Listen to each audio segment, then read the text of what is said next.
YouTubes, how are we all doing? Hope you're all well. Thanks for tuning in and welcome back to the channel. Today's video is going to be a bit of fun. This video, it's a bit of a fun experimental video. So what I'm going to do is I've got a wing to paint. So it's a wing. I've had this wing knocking around for years from a job that never came in. It's off a Renault Traffic, so it's a brand new wing. And what I'm going to do is I'm going to paint this wing with some old school spray guns. So I'm going to paint it, I'm going to wet on wet it, water-based base coat and clear coat it. So I'm going to do it with so it's sort of modern paints with old school guns. So I'm going to do it with, I've got an original SATAjet. So this spray gun I had when I was an apprentice. My boss bought me this gun for college.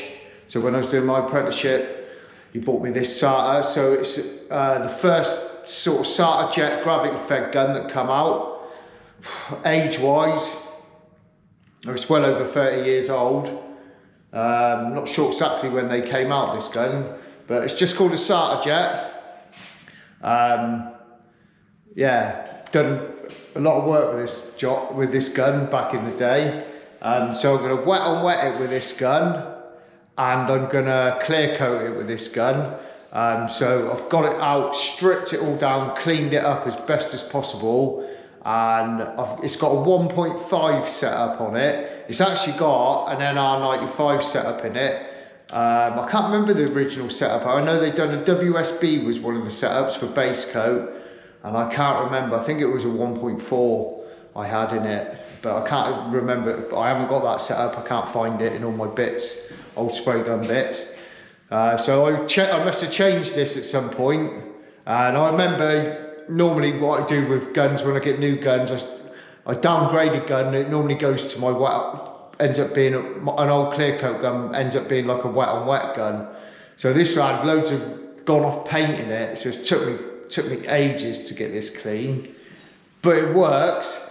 It's a little bit sticky on the trigger. I've greased it up and everything, stripped it all down, spent a good couple of hours cleaning it. It sprays, a little bit of an air leak in it, which we can work with, and it's got a spray pattern on it, and the trigger pulls in and out. It's just the trigger doesn't release as quick as it should. So that's going to do the wet on wet and the clear coat.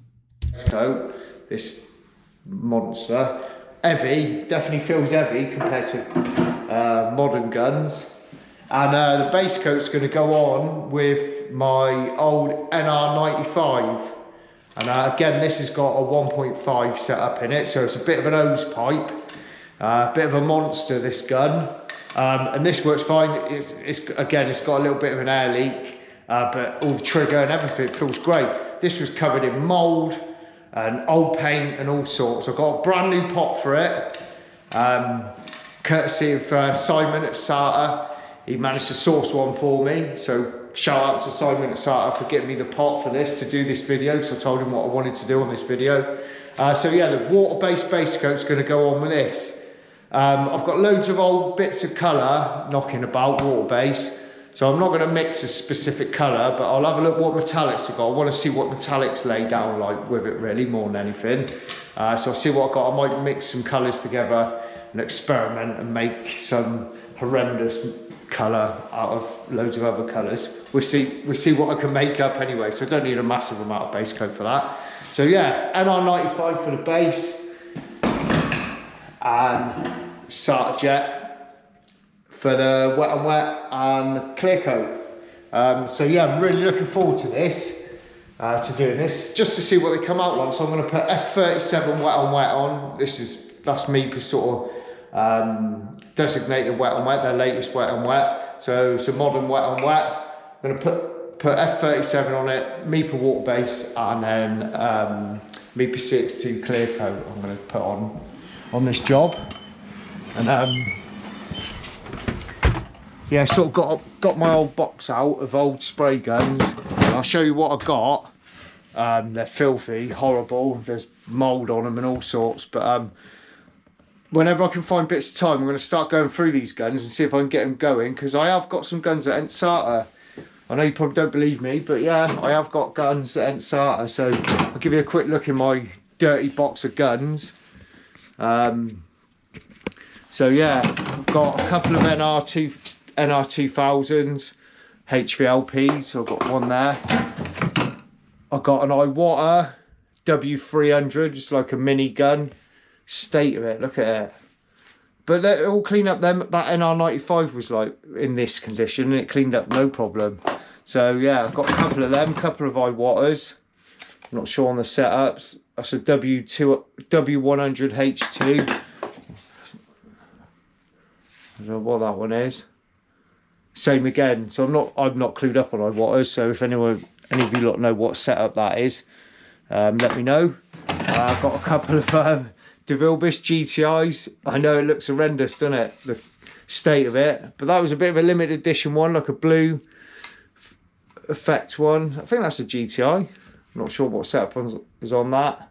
A 110 air cap. And yeah, an original GTI there as well, DeVilbiss. So there's two different makes of guns there. And that's got a 100 air cap on that. Yeah, another NR2000, which I know they work, they just want a bit of cleaning up, so I might do these next. Have a go with these next, see what they're like. What else have I got? A 3000 HVLP, a 1.3. Got some original, they're mini Jet 4s, a couple of those. Yeah, a couple of mini Jet 4s with the American style aluminium pots on. They work really well, they're good little guns. I wouldn't mind getting them back in service. An original mini Jet as well, they're SATA, and that's just some fast movers crap. So yeah, that's sort of all my old retro guns, and then obviously the guns that I'm currently using now. So 2000s down there, got 3000, 4000, 5000 and 5500s. So pretty much most of the array. I know there was an NR90, which I'm missing that. I never had an NR90. So I've got pretty much most of the generations of SATA going all the way from, I did before this, so before I had this gun, I did have a suction fed one as well, SATAjet. No, that was a DeVilbiss JGA. That was actually, I think it was, but that's long gone. I haven't got that. So yeah, I've got all my guns pretty much from my apprenticeship all the way up through my career. So all the SATAs as they've come up, pretty much all of them in order, right up to the latest, which is the 5500 and the CCs. With the CC setup is pretty much the latest. But there's obviously a new gun coming out now from SATA, which is the SATAjet X. And stick around in this video and I might have something a bit special for you with the SATAjet X, so we can see what the paint goes on like with the originals. And obviously you've seen my work with the other types of guns. So we'll have retro spray guns with modern paints, and then I'll show you the latest gun that's out as well, so stick around for that. So yeah, I'm gonna mess about with some colour, get some colour mixed up, and get them wet on wet mixed up, and get it all degreased, blown off and tacked off, and we'll get some paint on it.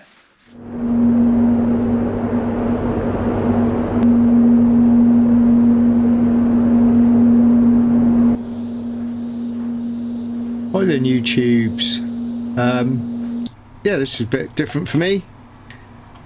Using my first spray gun that I had when I was an apprentice.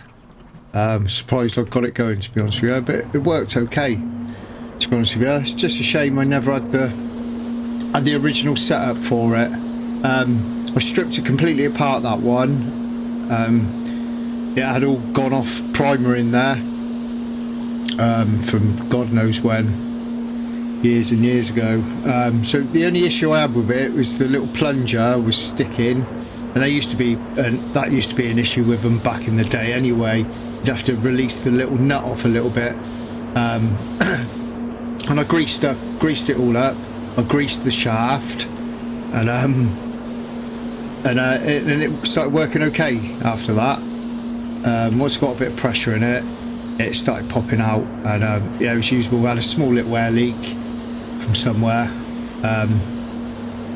but yeah, it worked okay. And yeah, just so making sure I can do air and fluid on the trigger, because if that's not releasing back properly, it's going to start spitting whenever I come off the trigger. So I don't want that, otherwise it's not going to be a true test of it. So yeah, mix up a little bit of wet on wet for it. I overthinned the wet on wet a little bit on this job, so I wasn't sure how the paint was going to come out. Looking at just spraying gum wash through it then, so I haven't put any product through it until this bit of footage now. I'm looking at the spray pattern. The spray pattern looks okay, looks even and consistent all over. I wasn't sure how it was going to go on. To be honest with you, even though I know it was a 1.5 setup on there and it's the wrong setup for that gun, it's an NR95 setup, I don't know, I just thought it'd be hard to get the product down. I was assuming before I used it that it would be struggling to get the product through it for some reason. That's just what I had in my head. So I yeah, overthinned the wet on wet a little bit, and because of the sound of it, because I'm not used to it, the sound of you know, my other guns just didn't sound like there was enough pressure in it at all. So yeah, I whacked the pressure up, and my thinking was just get the pressure up higher than normal.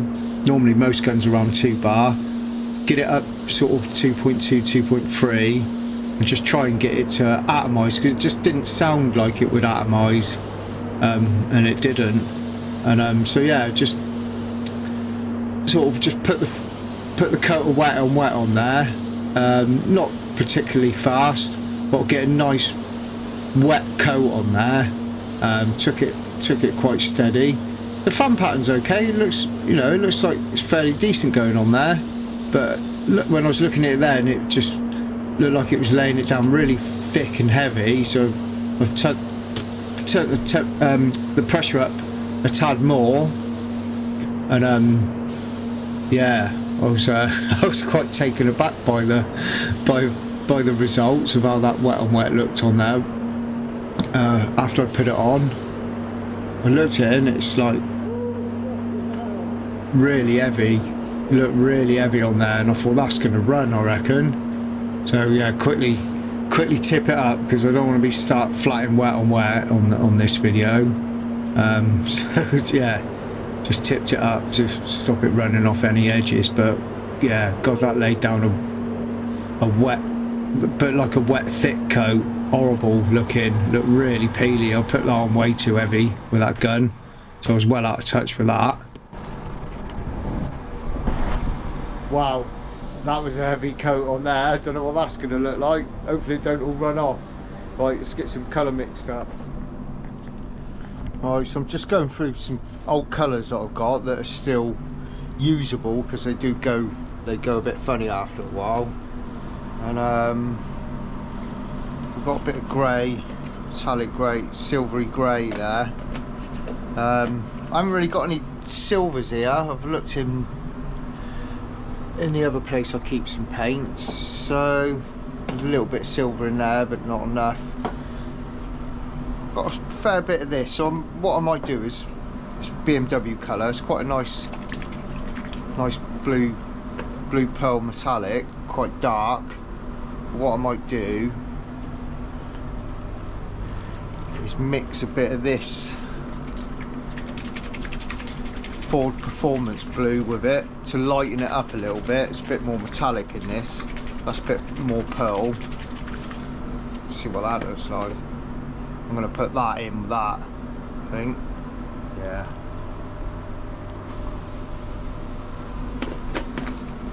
See what that looks like.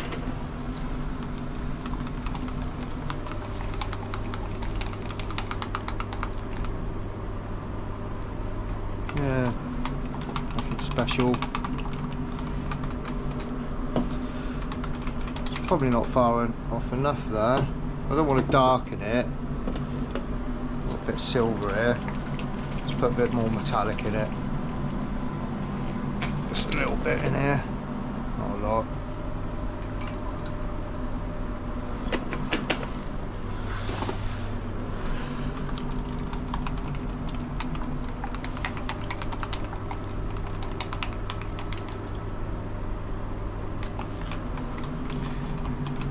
Don't really want to put anything dark in it. Maybe put this grey in it.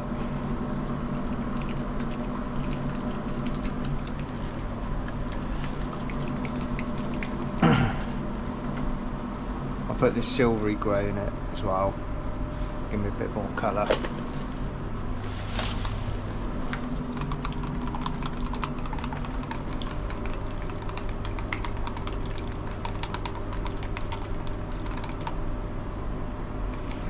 I think that should be enough colour. Not sure with that gun because it's a bit of an hose pipe, that gun.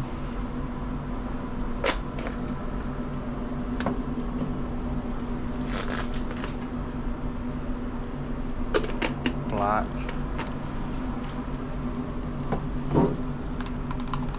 I reckon that'll be enough. We'll go with that, I think.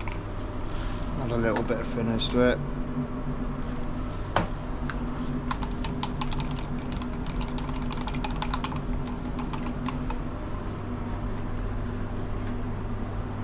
We'll go with that colour.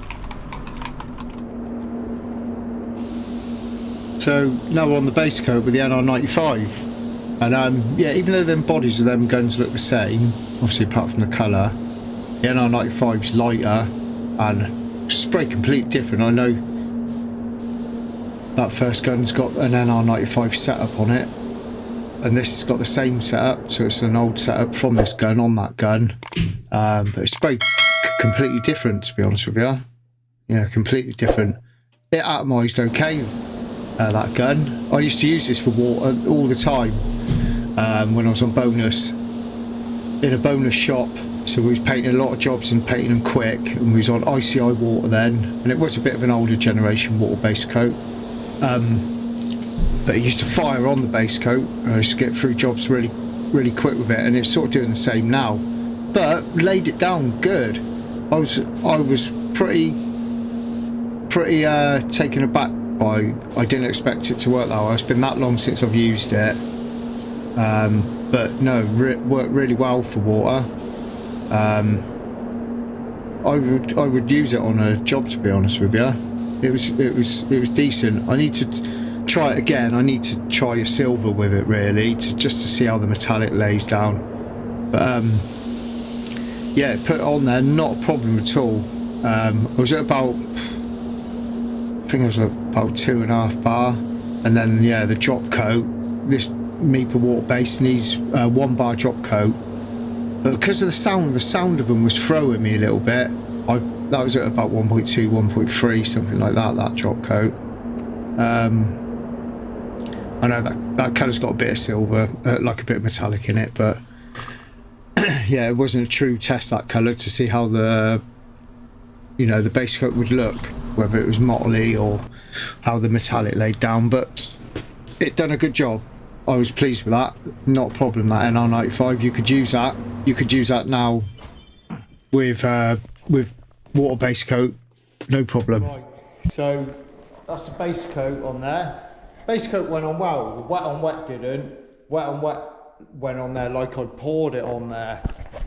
Oh, way too heavy. So that was quite thick looking and orange peely. But first initial things I've noticed straight away. Oh, you've got to have so much more pressure in the gun. That wet on wet, droplets are way too big, so it's not atomising nowhere near like a modern day gun. So the atomisation was not good at all. And I've done it about 2.2 bar. So, I've got my digital gauge on this. So it's about 2.2 bar on the wet on wet. And I absolutely fired it on there. I thought it was all going to run off. It was borderline. I had to tip the wing up.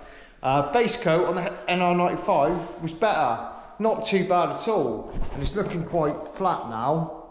but obviously that wet on wet's going to influence this finish. So I'm going back to the original SATA now. It is a hose pipe 1.5. This isn't the right setup for this gun really, but maybe I should have used my NR95, I don't know. But anyway, I'm doing it with these guns anyway. So what I'm going to do is I need the pressure up more. So I reckon about 2.6, 2.7 bar, and I'm going to wind the fluid in, just try to get a finer coat on the clear, see what it comes out like, go a bit quicker with it. But yeah, it absolutely horsed it on there, which was yeah, a bit of a shock.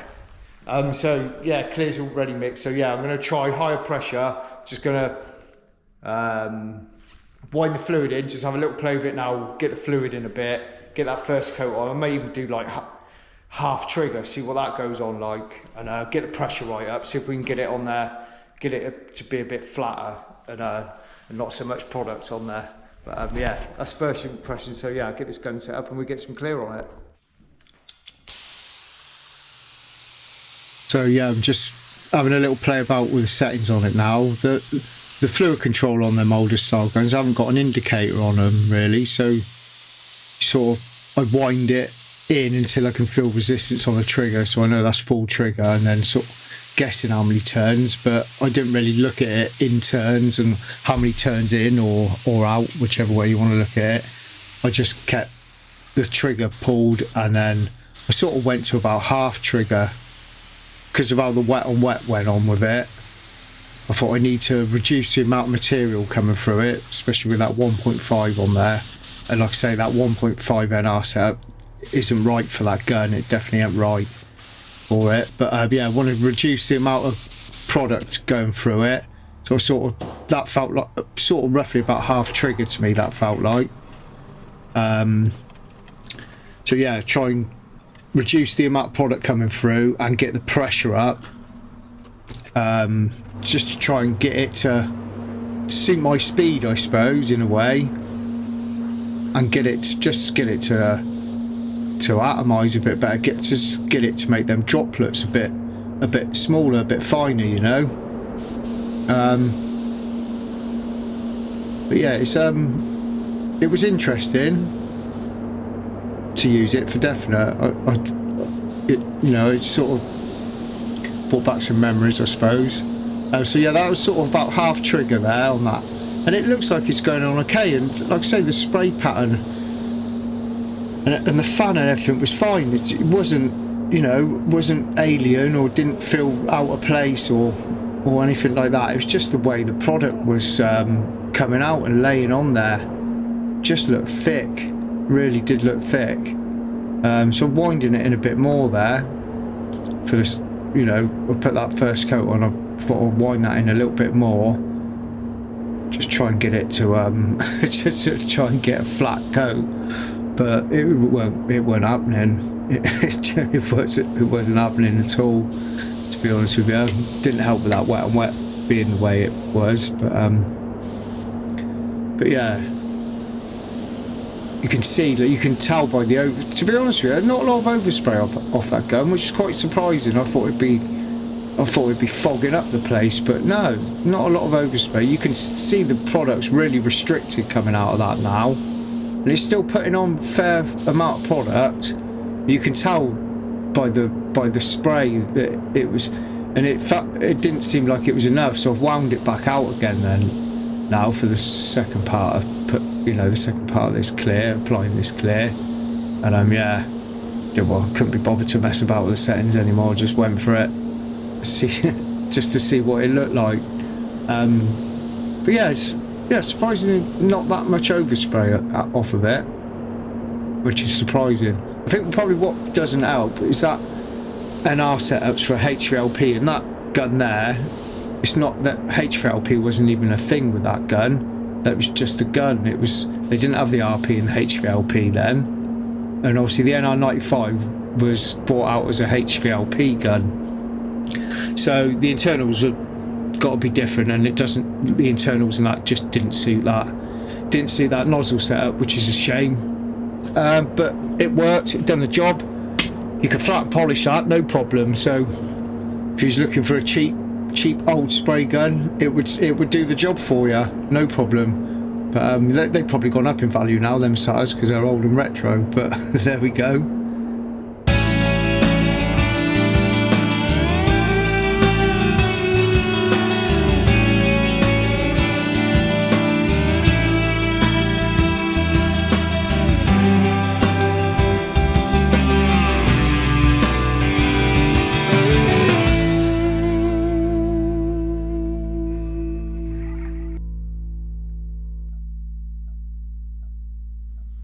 Well, in YouTube, there we have it. Modern paints with old school spray guns. The SATA, the original SATA, not good. It's the wrong setup for it. It just don't atomize with that 1.5 NR setup in it. It goes on like treacle. Wet and Wet went on like treacle, and the lacquer did as well. Yeah, I wound the fluid in half trigger, so half trigger, put the pressure up to like 2.6, 2.7 bar, and I still couldn't get it to atomize, right? So, yeah, horrible. Not good. Yeah, shame I haven't got a proper setup for that. I may have a look, see if I can find one, and then give it another go if I get time. But the NR95 was good on the water base. I don't think there was an issue with it. Atomized a lot better, even though these two guns have, you know, got the same looking body. The body's designed the same. The NR95 is definitely different. It feels lighter in the hand anyway. But it went on with what, you know, bearing in mind that's a 1.5 on the NR95. Base coat went on there all right, fast. Went on there fast. It is a hose pipe, but it was okay for water base. I'll probably have a little bit of play with it. Again, I was up on the pressure a little bit. It's maximum 3 bar on them, so I was up on the pressure about 2.4, 2.5 bar, and then this Mipa water base needs a 1 bar drop coat, but I thought it'd just like spit at it at 1 bar, so I done it about 1.3, 1.4 the drop coat, and it laid down. Once the base coat dried out, it laid down all right, nice and smooth. It was all right. It was. So this is going to be like a little panel I'm going to experiment on. So I might do another one now with I'll get the NR2000 cleaned up and do the same process again, wet and wet, base coat with the NR95, and then clear coat with the NR2000. I think it'd be a lot better. So yeah, that's it. Yeah, different biggest things you notice from the old school guns to the modern guns now. The amount of air they use is unbelievable compared to the air modern guns use now, what the SATAs do. So air consumption's massively changed over the years with the guns, which is a good thing, obviously. And the amount of product it uses massively changed. You really notice it with the older guns. Well, they're them older guns anyway. It's not a scientific experiment, is it? It's, so yeah, them two things: definite pressure and air consumption, and the amount of product they use. But yeah, it looks like treacle on there. A few lumps of crap coming through as well. So yeah, I enjoyed doing it. It was good to get that old gun set up again. Like I say, if I had the better setup for that, it may have been a bit better. But I think I remember now, I used that gun for primer for quite a few years after I stopped using it on top coat. That's why that NR95 setup's in it, I think, for primer. It'd be good for primer, that gun. But that's all it's good for nothing else. I know that. It goes to show you as well, you know, what difference a gun setup can make. You know, it's not just your application, it's everything really. The combination of all of it, your air supply, obviously preparation and repair is key for any nice paint job. It doesn't matter how nice a coat of paint you put on, if you repair and your preparation ain't right, pointless, isn't it? Do you know what I mean? It's pointless putting a nice coat on there. If anything, you highlight a repair with a nice coat, but I've put a rough coat on there. So yeah, those things aside, yeah, your air setup and your spray gun will make a difference to you. You know, you can get your technique down, but yeah, your gun does play quite a critical role on how your product's going to lay down, how your clear coat, your top coat, and your base coat, how it's going to lay down. So yeah, it does make a difference on your gun. So sort of proved that with this. These older guns are not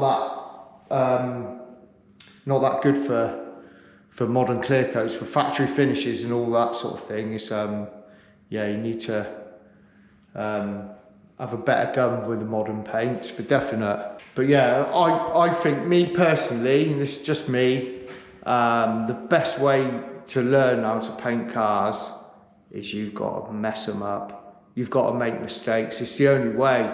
You've got to mess jobs up. It's the only way to get to end up being, you know, quite good at this this job. Is it's the same with most jobs, isn't it, or anything in life really. You learn by your mistakes, and I've made a fair few of those in my time, in my work and my personal life. So yeah, that is one way you're going to learn how to paint. It's just you got to mess up them jobs. And it helps. Every time I've messed up, and you still mess up now, and you need a slap in the face sometimes with this job. Sometimes I get a bit lapsadaisical and switch off a bit and think I've got this, and then all of a sudden, bang, something will hit you, and you're like, oh, I need to start concentrating again. And yeah. You find that with this job, I lose my mojo with it sometimes, with my consistency and my flow, especially if I have a little break off of painting as well. It takes me a little while to get back in the swing of things, and yeah, and then you get a bit complacent, and a job will come and slap you straight back in the face, tell you to wake up. So yeah, that is sort of a thing with this job. Is yeah, it's getting it consistent and yeah, finding your rhythm with it. So yeah, got a little surprise for you now at the end of this video. So old school guns with modern paints, from the originals and now to the latest gun that SATA have brought out. Right then, YouTube, we've got a bit of a special guest here today to show you. I don't know if I might be the first one to have this in my hand, but we've got the new SATAjet X. They brought it down to let me have a look at it and have a little play with it, but I'm not allowed to put any product through it. I'm not allowed to put any paint through it. I'm allowed to connect the airline to it and show the gauge working. I'm not that clued up on the gauge. I've had a quick little play with it, and yeah, it's definitely different, moved on. So we're gonna have a quick look at the gun. So here's the gun. Feels different, light, feels really light. Oh, it feels great in the hand, and I'm not just saying that because I'm a massive SATA fan, but it feels completely different to the other SATA guns. Trigger feels really smooth, so there's no connection on the trigger on this side. It's connected this side.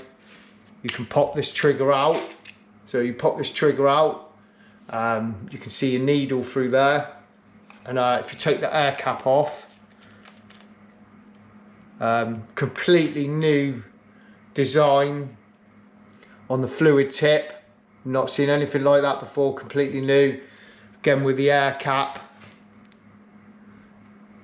Just more holes, different. The inside is nothing like what the other SATA air caps have been like. And yeah, this trigger as well has got like a little spanner in there. So you can take your fluid tip off without having to use any tools. You can just use your trigger and undo that if you need to get your fluid tip off. There is also a new tool that SATA have brought out with this, but I haven't got that with me at the moment. So yeah, quick release trigger. They do 4 versions from what I know. They do a basic that hasn't got a quick release trigger, then the other 3 have, and then it's a combination of being digital ready for like just SATA Adams, or being digital ready for the new SATA Adam, which that's what this is, or they do the full one with the SATA Adam Pro. So this is a 1.3i. It'd be all the normal sizes, and they're doing O's and I's. So this is just RP at the moment. So O's and I's, RP with a full range of sizes, from what I've been told. So yeah, that's the gun. Feels good. I'm not just saying it, but it does feel good.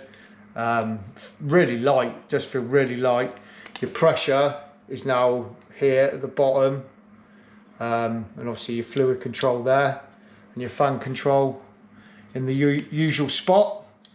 So that's the gun in the hand, and so this is a digital ready, so that comes off the back there easily, just clip straight in. If you're not going to be using an Adam Pro or whatever on the gun, just going to be using your normal pressure gauge, then you just leave that in there, and then this just comes out. So this is the SATA Adam Pro. Excuse me. So yeah, once you've taken that out, this is SATA Adam Pro. That just goes in there easily and just turns, and that's it. On the gun, you take this little, it's just magnetic, take this little cap off, and then it turns on.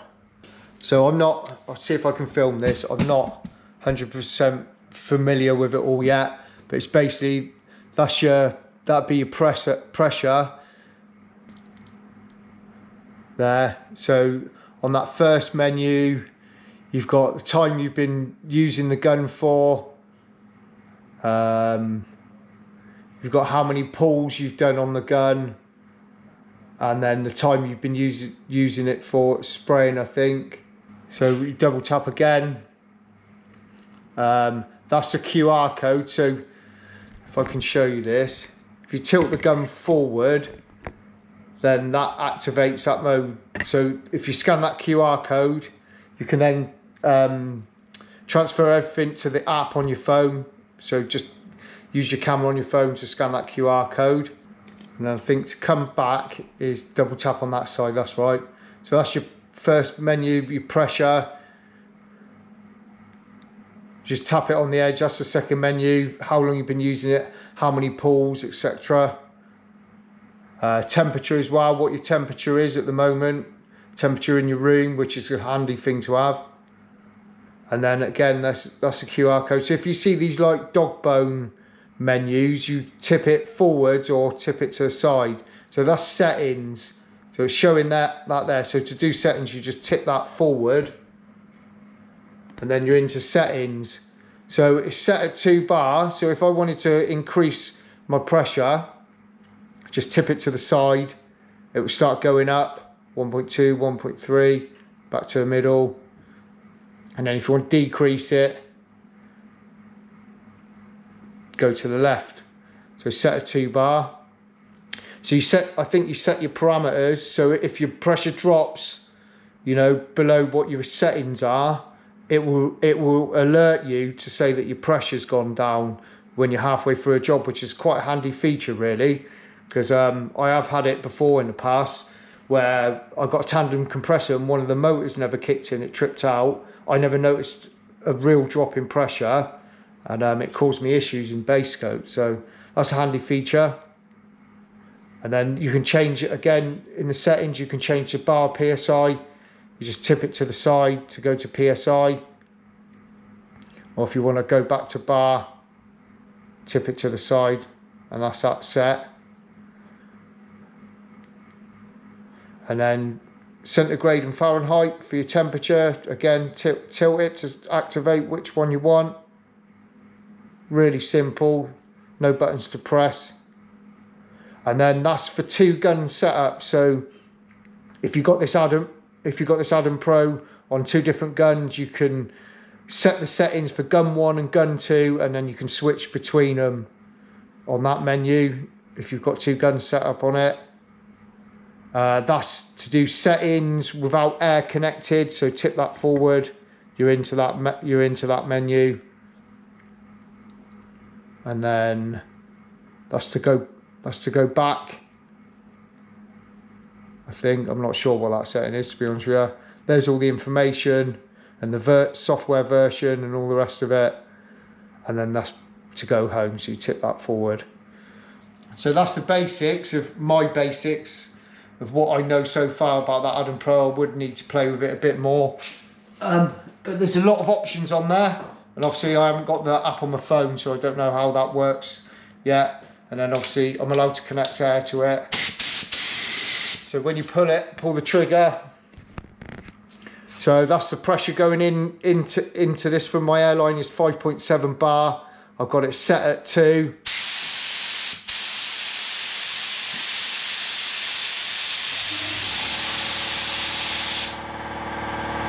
And then you do your pressure adjustments there, or like I do them on the regulator on the wall. But I think if I go over, just wait for the compressor to stop so you can hear me. So if I go over, it then flags up and gives you a warning that you've gone over your set parameter of your maximum pressure that you want. So yeah, that's another feature. Like I say, I'm not that clued up. I haven't got long, so I've been given this to show. So I've just had a quick look at the quick start guide. I've gone through the settings quickly on this, so I'm not that clued up with all the settings, but it does feel great in hand. I'm glad I've got it in my hand. I'd have loved to have used it, but yeah, we're not allowed to put any product through it. So that was a sort of quick show sort of the Adam Pro, which is a big feature for this. And like I say, that double tap, you just tap it on the edge, and yeah, you got pretty straightforward, to be honest with you. And there's a lot of information on there, you know, compared to what a normal gauge would have. I think the tapping, yeah, just needs to be on the edge of it. Once you get the knack of it, I think.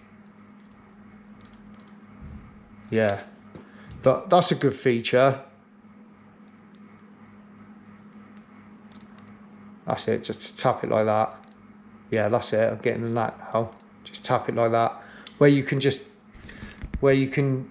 To get into menus, you just tilt it. And then, yeah, that's a good feature. Just tilt it to the side to set your parameter of your maximum spray pressure. Once you know where to tap it, it will become easier. I've only just started using it, so but that's a handy feature, because depending on where you're going, you either have bar or PSI, and the built-in digital gauges and the standard Adams will be specific to your country, really, what your country will use as your main setting. So obviously we use bar here. Other countries would be PSI. So sometimes you might, want to convert it, but it's handy that you can change that on that. So yeah, that's what I know about it so far. That's it in the hand. Might be the first one with it in the hand. Also, a couple of other things I can show you. They've got a new pot system coming out. So it's like the 3 MPPS pots. It's a bag liner system with a reusable hard case, which is different.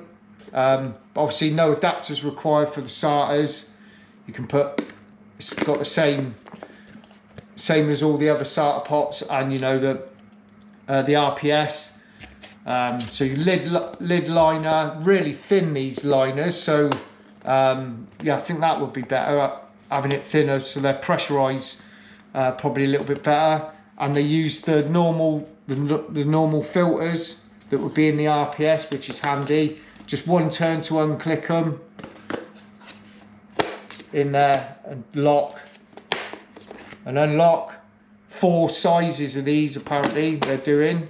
It's supposed to be quite reasonably priced as well. So, and also with the pots, it's got the measurement written that way round, so you know how much paint you've got in your gun as well. When all the paint's into the bottom lid, it's got the accurate measurements there on these as well when it's up this way, so you know how much paint you've got in there or how much you've used. That's another new product that's coming out with this gun. And they've also got, there's a new limited edition X5500 as well, street art edition, which you can obviously all the setups, CC, I's and O's, so that's coming out as well. So yeah, I thought I'd give you a quick look at the gun and what I know so far about the gauge. And yeah, really pleased to have it in my hand. It feels great, and I'm not just saying that.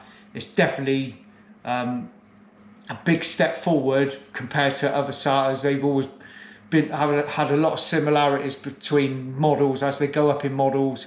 They have a lot of similarities, but this is completely new. Everything's just completely new on it. The whole design, everything. There's nothing that looks similar on this compared to all the other SATAs that I've had.